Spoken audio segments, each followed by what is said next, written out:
আকাশবাণী আগরতলা। স্থানীয় সংবাদ পড়ছি শান্তা ভৌমিক। এখনকার বিশেষ বিশেষ খবর হলো, প্রধানমন্ত্রী নরেন্দ্র মোদী বলেছেন বর্তমানে দেশ থেকে ৩ লক্ষ কোটি টাকার বস্ত্র রপ্তানি করা হয়। মুখ্যমন্ত্রী অধ্যাপক ডাক্তার মানিক সাহা আজ নয়াদিল্লিতে কেন্দ্রীয় বিজ্ঞান ও প্রযুক্তি প্রতিমন্ত্রী ডক্টর জিতেন্দ্র সিংয়ের সাথে রাজ্যের বিভিন্ন উন্নয়নমূলক প্রকল্পের কাজের অগ্রগতি নিয়ে আলোচনা করেন। রাষ্ট্রপতি দ্রৌপদী মুর্মু আজ নয়াদিল্লিতে আদি মহোৎসব 2025-এর উদ্বোধন করেন। টিসিএ পরিচালিত মহিলাদের আমন্ত্রণমূলক সীমিত ওভারের সিনিয়র ক্রিকেটে আজ তরুণ সংঘ কোচিং সেন্টার জয়লাভ করেছে। প্রধানমন্ত্রী নরেন্দ্র মোদী বলেছেন দেশের সাংস্কৃতিক বৈচিত্র্য বিভিন্ন প্রান্তের তৈরি বস্ত্রে প্রতিফলিত হয়। আজ নয়াদিল্লিতে ভারত মণ্ডপমে ভারত টেক্স 2025-এ বক্তব্য রাখতে গিয়ে প্রধানমন্ত্রী কথা বলেন। তিনি আরও বলেন, ভারত বস্ত্র রপ্তানিকারী ষষ্ঠ বৃহত্তম দেশ। বর্তমানে দেশ থেকে 3 লক্ষ কোটি টাকার বস্ত্র রপ্তানি করা হয়। 2030 সালে এর লক্ষ্যমাত্রা ধরা হয়েছে 9 লক্ষ কোটি টাকা। टेक्सटाइल इंडस्ट्री में फार्म, फाइबर, फैब्रिक, फैशन और फॉरेन, इन 5 एप फैक्टर्स की बात की थी। फार्म, फाइबर, फैब्रिक, फैशन और फॉरेन का विजन अब भारत के लिए एक मिशन बनता जा रहा है। ये मिशन किसान, बुनकर, डिजाइनर और व्यापारी, हर किसी के लिए ग्रोथ के नए रास्ते खोल रहा है। প্রধানমন্ত্রী আজ প্রদর্শনী মণ্ডপ ঘুরে দেখেন ও প্রদর্শনকারীদের সাথে কথাও বলেন।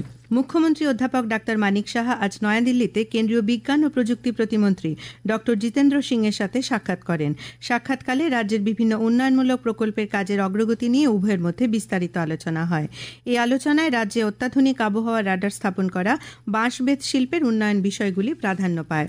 নয়াদিল্লির রেল স্টেশনে গতকাল রাতে পদপিষ্ট হয়ে মৃত্যুর ঘটনার উচ্চ পর্যায়ে তদন্ত শুরু হয়েছে। রেলওয়ের principal chief commercial manager Narsingh Deo এবং principal chief security commissioner Pankaj গাঙ্গোয়ারকে নিয়ে গঠিত এক কমিটি এই ঘটনার তদন্ত করবে। নয়াদিল্লি রেল স্টেশনের সমস্ত ভিডিও ফুটেজ সংরক্ষিত রাখার নির্দেশ দেওয়া হয়েছে। দিল্লি পুলিশও ঘটনার তদন্ত শুরু করেছে। গতকালের এই ঘটনায় 18 জনের মৃত্যু হয়েছে, আহতদের চিকিৎসা চলছে। রেল কর্তৃপক্ষ এই ঘটনায় মৃতদের পরিবারকে 10 লক্ষ টাকা, গুরুতর আহতদের 2.5 লক্ষ টাকা এবং সামান্য আহতদের 1 লক্ষ টাকা করে দেবার কথা ঘোষণা করেছে। এদিকে রাষ্ট্রপতি, প্রধানমন্ত্রী, রেলমন্ত্রী এবং স্বরাষ্ট্র ও প্রতিরক্ষামন্ত্রী গতকালের এই ঘটনায় গভীর শোক ব্যক্ত করেছেন। প্রসাদ প্রকল্পে উদয়পুরের নবরূপে মাতাবাড়ির পরিকাঠামো তৈরির কাজ আগামী মাসে শেষ হবে। পর্যটন মন্ত্রী সুশান্ত চৌধুরী সাংবাদিকদের জানান, এর জন্য কেন্দ্রীয় সরকার থেকে 38 কোটি টাকা পাওয়া গেছে। এছাড়া রাজ্য সরকার 7 কোটি টাকা দিয়েছে। উল্লেখ্য, মুখ্যমন্ত্রী অধ্যাপক ডাক্তার মানিক সাহা নয়াদিল্লিতে গিয়ে প্রধানমন্ত্রী নরেন্দ্র মোদী এবং স্বরাষ্ট্রমন্ত্রী অমিত শাহকে নবরূপে তৈরি মাতাবাড়ি উদ্বোধনের জন্য আমন্ত্রণ জানিয়েছেন। সমাজ কল্যাণ ও সমাজ শিক্ষামন্ত্রী টিঙ্কু রায় আজ কৈলাসহরের ঊনকোটি কলাক্ষেত্রে ত্রিপুরা রাজ্য কর্মচারী সংঘের ঊনকোটি জেলার 3য় ত্রিবার্ষিক সম্মেলনের উদ্বোধন করেন। উদ্বোধকের ভাষণে তিনি বলেন, সরকারের গৃহীত কর্মধারার সফল বাস্তবায়নের কাজ করে থাকেন শিক্ষক কর্মচারীরা। তাদের দায়িত্ব অত্যন্ত গুরুত্বপূর্ণ। সম্মেলনের প্রধান অতিথি হিসেবে উপস্থিত ছিলেন কারামন্ত্রী শান্তনা চাকমা, রাজ্য ওয়াকফ বোর্ডের চেয়ারম্যান মবস্বর আলী, ঊনকোটি জেলা পরিষদের সদস্য বিমল কর, কৈলাসহর পুর পরিষদের চেয়ারপারসন চপলা রানী দেবরায় প্রমুখ। কেন্দ্রীয় বাজেটের সমর্থনে আজ আগরতলার প্যারাডাইস চৌমুহনীতে বিজেপি সদর শহর জেলার উদ্যোগে এক জনসভার আয়োজন করা হয়। সভায় প্রধানমন্ত্রী নরেন্দ্র মোদী ও কেন্দ্রীয় অর্থমন্ত্রী নির্মলা সীতারামনকে ধন্যবাদ জানিয়ে বক্তব্য রাখেন প্রদেশ বিজেপি সভাপতি তথা সাংসদ রাজীব ভট্টাচার্য। তিনি বলেন, এই বাজেট জনকল্যাণকামী। কেন্দ্রীয় বাজেট নিয়ে বিরোধীদের অভিযোগ ভিত্তিহীন বলেও তিনি দাবি করেন। সভায় উপস্থিত ছিলেন মেয়র তথা বিধায়ক দীপক মজুমদার, বিজেপি নেতা সুবল ভৌমিক। এদিকে কেন্দ্রীয় বাজেটের সমর্থনে আজ খোয়াই শহরে বিজেপি জেলা কমিটির উদ্যোগে মিছিল সংগঠিত করা হয়। পরে শ্রীকৃষ্ণ মন্দির প্রাঙ্গণে অনুষ্ঠিত এক সভায় বক্তব্য রাখেন বিধায়ক পিনাকি দাস চৌধুরী, বিজেপি জেলা কমিটির সভাপতি বিনয় দেববর্মা প্রমুখ। প্রধানমন্ত্রী নরেন্দ্র মোদী আগামী 23শে ফেব্রুয়ারি রবিবার সকাল 11টায় আকাশবাণীর মন কি বাত অনুষ্ঠানে দেশ বিদেশের জনগণের সঙ্গে মত বিনিময় করবেন। এটি হবে মন কি বাতের 119তম পর্ব। প্রধানমন্ত্রী জনগণকে তাদের সুচিন্তিত চিন্তাভাবনা মন কি বাতে জানানোর আহ্বান জানিয়েছেন। মাই গভর্নমেন্ট ওপেন ফোরামে এবং নমো অ্যাপে জনগণ তাদের মতামত পাঠাতে পারবেন। এছাড়াও টোল ফ্রি নম্বর 1800117800 নম্বরে কল করে হিন্দি বা ইংরেজিতে মতামত রেকর্ড করানো যাবে। এছাড়াও 1922 নম্বরে মিস কল দিলে যে লিঙ্ক পাওয়া যাবে তাতেও SMS করা যাবে। এ খবর শুনছেন আকাশবাণীর আগরতলা কেন্দ্র থেকে। রাষ্ট্রপতি দ্রৌপদী মুর্মু আজ নয়াদিল্লিতে আদি মহোৎসব 2025-এর উদ্বোধন করেন। রাষ্ট্রপতি বলেছেন যে দেশের আদিবাসীদের ঐতিহ্য এবং জীবনযাত্রার পদ্ধতি দেশের সংস্কৃতিকেই সমৃদ্ধ করে। শ্রীমতী মুর্মু আরও বলেন, এবছরের বাজেটে জনজাতি কল্যাণের জন্য 3 গুণ বেশি অর্থ বরাদ্দের প্রস্তাব রাখা হয়েছে।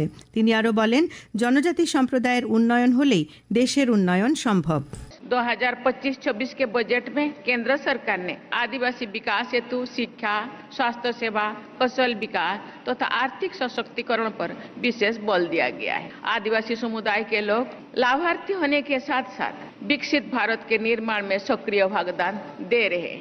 जनजातीय समाज के विकास पर विशेष ध्यान देने के पीछे ये विचार है कि जब जनजातीय समाज विकसित होगा तभी हमारे देश भी सही अर्थों में विकसित होगा। এই উৎসবে 30টি রাজ্য এবং কেন্দ্রশাসিত অঞ্চলের 600 জন জনজাতি কারিগর এবং 500 জন শিল্পী অংশ নিচ্ছেন। 25টি জনজাতিদের খাবারের স্টল থাকবে। রাজ্যে পর্যটনের উন্নয়নের জন্য সরকার 500 কোটি টাকার পরিকল্পনা নিয়েছে। পর্যটন মন্ত্রী সুশান্ত চৌধুরী এই খবর জানিয়েছেন। এর মধ্যে ছবিমুড়ায় অত্যাধুনিক পর্যটন কেন্দ্র হিসেবে গড়ে তুলতে 52 কোটি টাকা বরাদ্দ করা হয়েছে। 59 সোনামুখীতে 70 কোটি টাকা খরচে নতুন করে পরিকাঠামো তৈরি করা হবে। মন্ত্রী শ্রী চৌধুরী আরও জানান, জিরানিয়া এসএন কলোনিতে 70 কোটি টাকা খরচে অত্যাধুনিক পার্ক হবে। ডুম্বুরে 3টি আইল্যান্ড চিহ্নিত করা হয়েছে পর্যটনের জন্য। এছাড়া জম্পুয়ের ইডেন লজ নবরূপে 3 স্টার হোটেল তৈরি করা হবে। চাকরিতে নিয়মিতকরণের সাপেক্ষে সমকাজে সমবেতনের দাবিতে আগামী মাসে 3য় সপ্তাহে মহাকরণ অভিযানের ডাক দিয়েছে ত্রিপুরা অনিয়মিত কর্মচারী মঞ্চ। আজ আগরতলা স্টুডেন্টস হেলথ হোমে সংগঠনের সভায় এই সিদ্ধান্ত নেওয়া হয়। সভায় ভাষণে ত্রিপুরা হিউম্যান রাইটস অর্গানাইজেশনের সম্পাদক পুরুষোত্তম রায় বর্মন বলেন, রাজ্যে বিভিন্ন সরকারি দপ্তরে প্রায় 40,000 অনিয়মিত কর্মচারী রয়েছেন। সভায় আলোচনা করেন অনিয়মিত কর্মচারী মঞ্চের নেতা তরুণ চক্রবর্তী, সন্ধ্যা সিনহা, রতন দেবনাথ প্রমুখ। ত্রিপুরা ওয়ার্কিং জার্নালিস্ট অ্যাসোসিয়েশনের বার্ষিক সম্মেলন আজ আগরতলা প্রেস ক্লাবে অনুষ্ঠিত হয়। পর্যটন মন্ত্রী সুশান্ত চৌধুরী সম্মেলনের উদ্বোধন করে বলেন, সাংবাদিকদের উন্নয়নে রাজ্য সরকার সচেষ্ট রয়েছে। অনুষ্ঠানে অন্যান্যদের মধ্যে তথ্য সংস্কৃতি দপ্তরের অধিকর্তা বিম্বিসার ভট্টাচার্য, অ্যাসোসিয়েশনের সভাপতি বিজয় পাল, সম্পাদক সুনীল দেবনাথ প্রমুখ বক্তব্য রাখেন। এই উপলক্ষে চিত্র প্রদর্শনীরও আয়োজন করা হয়। সীমান্ত গ্রাম আমলিঘাটে সন্ন্যাসী টিলায় আজ অনুষ্ঠিত হয় 2য় আমলিঘাট ফেনীভিউ কবিতা উৎসব। উৎসবে সূচনা করেন রাজ্যের বরিষ্ঠ কবি দিলীপ দাস। অনুষ্ঠানে কবি নন্দকুমার দেববর্মা, পোয়াংবাড়ি পঞ্চায়েত সমিতির চেয়ারপারসন মণিবালা দত্ত, বিএসএফ এর 121 নম্বর বাহিনীর কমান্ড্যান্ট অনিল চৌহান, সাবরুমের মহকুমা শাসক শিবজ্যোতি দত্ত প্রমুখ উপস্থিত ছিলেন। কলকাতা সহ রাজ্যের বিভিন্ন প্রান্তে শতাধিক কবি অংশ নেন কবিতা পাঠে। আজকের উৎসবে স্মরণিকা মেরুকুম প্রকাশিত হয়। আইপিএফটি দলের যুব সংগঠন ইউথ আইপিএফটির 15তম প্রতিষ্ঠা দিবস আজ জোলাইবাড়ি বিধানসভার পূর্ব পিলাকে অনুষ্ঠিত হয়। এই উপলক্ষে আয়োজিত সভায় সমবায় মন্ত্রী শুক্লাচরণ নোয়াতিয়া, ইউথ আইপিএফটির কেন্দ্রীয় কমিটির চেয়ারম্যান জিতিরাম ত্রিপুরা প্রমুখ বক্তব্য রাখেন। জোলাইবাড়ি ব্লকের রামরাইবাড়ি বাজারে আজ বিজেপি যুব মোর্চার উদ্যোগে এক রক্তদান শিবির অনুষ্ঠিত হয়। শিবিরে 21 জন রক্তদাতা স্বেচ্ছায় রক্তদান করেন। সমবায় মন্ত্রী শুক্লাচরণ নোয়াতিয়া, বিধায়ক মাইলাফরু মগ, বিজেপি দক্ষিণ জেলা সভাপতি দীপায়ন চৌধুরী প্রমুখ শিবিরে উপস্থিত ছিলেন। টিসিএ পরিচালিত মহিলাদের আমন্ত্রণমূলক সীমিত ওভারের সিনিয়র ক্রিকেট প্রতিযোগিতার একমাত্র খেলায় আজ তরুণ সংঘ কোচিং সেন্টার জয়লাভ করেছে। নরসিংগড়ের পিটিএ মাঠে তরুণ সংঘ 261 রানে কর্নেল কোচিং সেন্টারকে হারিয়ে দেয়। টিসিএ পরিচালিত ঘরোয়া সুপার ডিভিশন লিগ ক্রিকেট প্রতিযোগিতার আজ 3টি ম্যাচ হয়। এতে মেলাঘরের মাঠে ব্লাডমাউথ ক্লাব 4 উইকেটে হারবে ক্লাবকে, নরসিংগড়ের টিআইটি মাঠে জয়নগর ক্রিকেট ক্লাব 7 উইকেটে ইউনাইটেড ফ্রেন্ডসকে এবং এমবিবি স্টেডিয়ামে স্ফুলিঙ্গ ক্লাব 5 উইকেটে সংহতি ক্লাবকে পরাজিত করে। শেষ করার আগে বিশেষ খবরগুলি আরেকবার। প্রধানমন্ত্রী নরেন্দ্র মোদী বলেছেন, বর্তমানে দেশ থেকে 3 লক্ষ কোটি টাকার বস্ত্র রপ্তানি করা হয়। মুখ্যমন্ত্রী অধ্যাপক ডাক্তার মানিক সাহা আজ নয়াদিল্লিতে কেন্দ্রীয় বিজ্ঞান ও প্রযুক্তি প্রতিমন্ত্রী ডক্টর জিতেন্দ্র সিংয়ের সাথে রাজ্যের বিভিন্ন উন্নয়নমূলক প্রকল্পের কাজের অগ্রগতি নিয়ে আলোচনা করেন। রাষ্ট্রপতি দ্রৌপদী মুর্মু আজ নয়াদিল্লিতে আদি মহোৎসব 2025-এর উদ্বোধন করেন। টিসিএ পরিচালিত মহিলাদের আমন্ত্রণমূলক সীমিত ওভারের সিনিয়র ক্রিকেটে আজ তরুণ সংঘ কোচিং সেন্টার জয়লাভ করেছে। স্থানীয় সংবাদ আজকের মতো এখানেই শেষ হলো।